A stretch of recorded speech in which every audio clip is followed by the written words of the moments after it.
Child, I need a sip of water because, yeah, this news story definitely caught me off guard. Hi guys, welcome back to my channel. Please hit the like, share, subscribe button. If you're new here, please feel free to drop a comment and let me know what you think at the end of this video.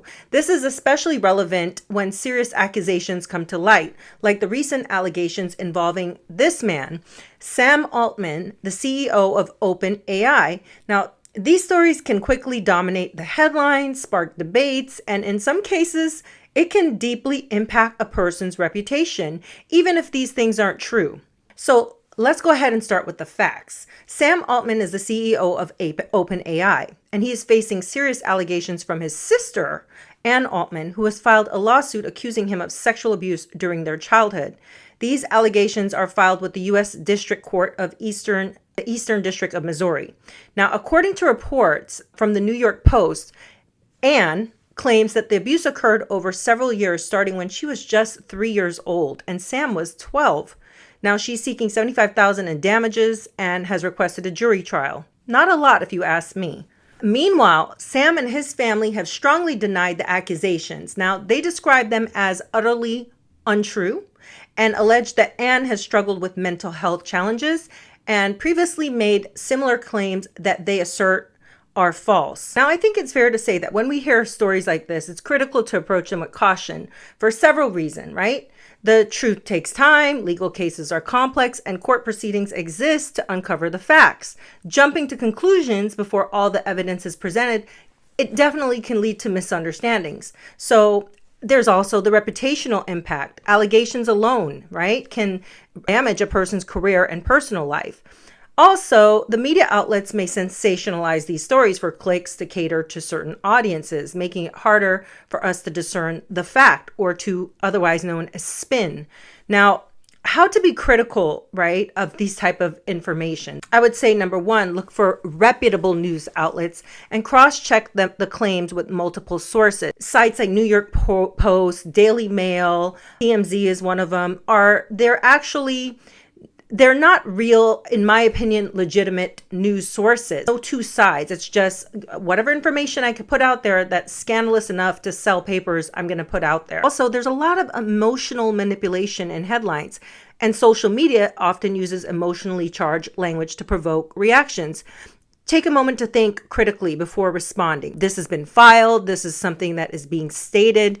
In that case, this is why I'm reporting this. And the reason I'm reporting it is I feel like we learn better when we listen to other people's experiences and what they did to overcome challenges in their life, or how they got to where they got, right?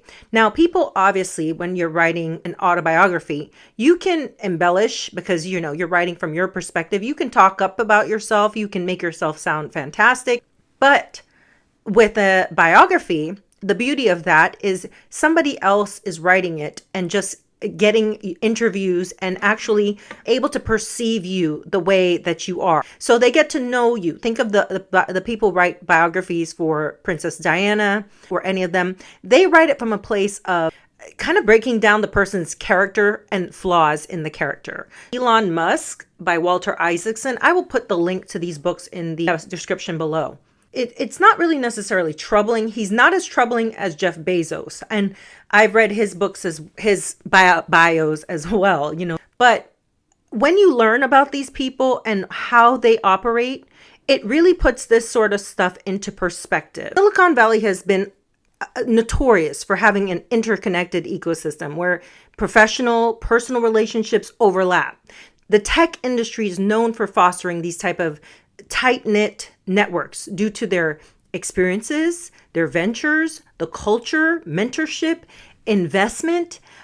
This type of interconnectedness is from family ties and influence. And a lot of these people often fund each other's startups. One of the things that I was reading about was how Elon started all his businesses and a lot of the people that he pissed off, how he was as a boss. I'm not going to ruin it for you, but I'm going to sum it up by saying Elon Musk is a hard worker. Elon Musk believes in, getting the job done. I fear he has a lot to prove. I feel like he has a really bad relationship with his father. There's daddy issues.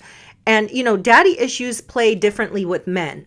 Men usually want to prove themselves. They usually want to have some way of showing that the child that you left behind accomplished so many things and you missed out as a father to be able to stake claim in that. And so too far off topic. The point, all the point I'm trying to make with this is that when you have so many people, right, they're all in the same space, the same industry, at some point there is a bit of hierarchy that happens. People who want to beat out other people. Headlines. There was a whole other series of headlines at OpenAI. What did you think? You founded it, co-founded. Co-founded it, yeah. Well, the whole arc of OpenAI, frankly, is a little troubling because the reason for starting OpenAI was to create a counterweight to Google and DeepMind, which at the time had 2/3 of all AI talent and basically infinite money. I truly believe that when Elon Musk said we have to take it slow with AI, all right, and he did say this, it's because he was trying to play catch up. He knew he was falling behind and he knew he had to catch up to people like Sam Altman.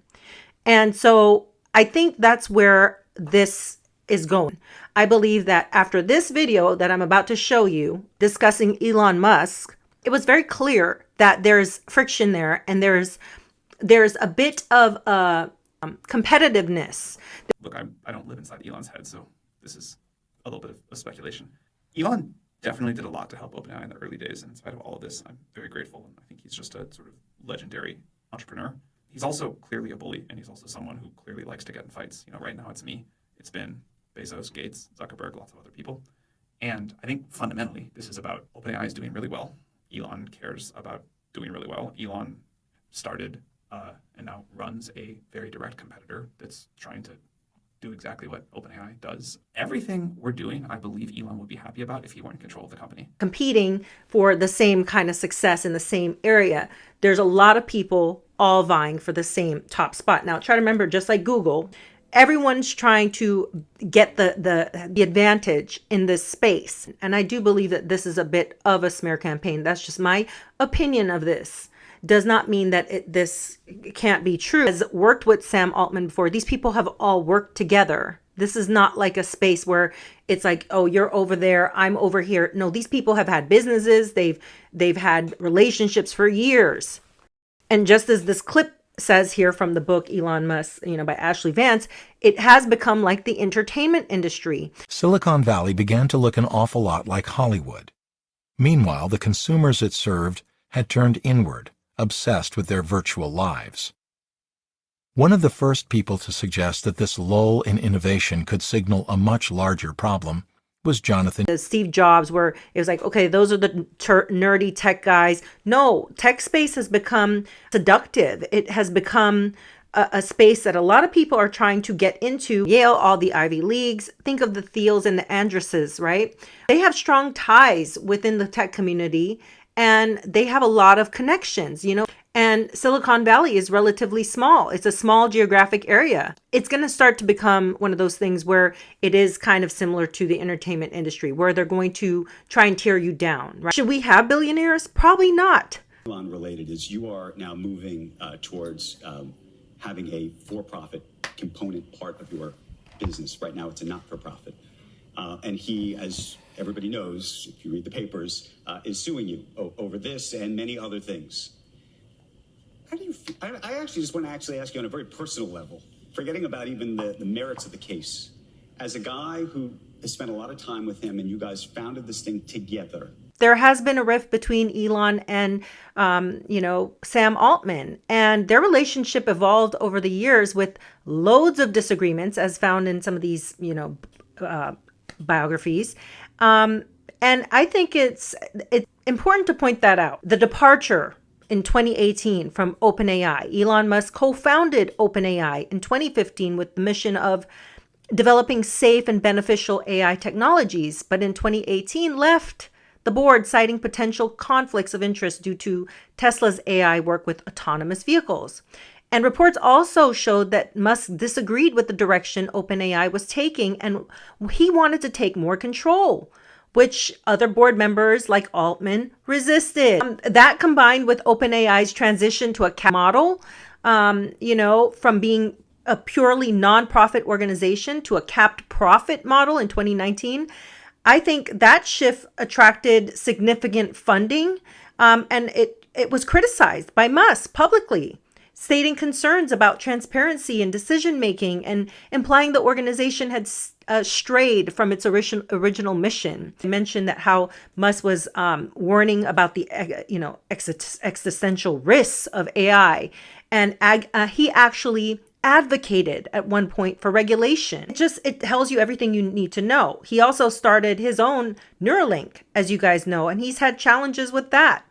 So I think that rift is really what's at play here. And it's the same reason I said in one of my other videos, when you see all these people like Justin Trudeau just stepped down. And then Elon posted this, you're not the governor anymore. That he has a lot of power over people. I think he has a lot, I don't want to use the word blackmail.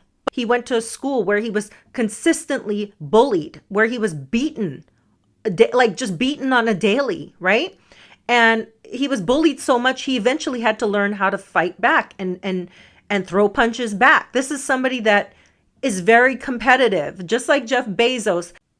In my opinion, the only difference between the two is that Jeff Bezos is purely in it for money, based on the book. He's in it for money. He's a Wall Street dude.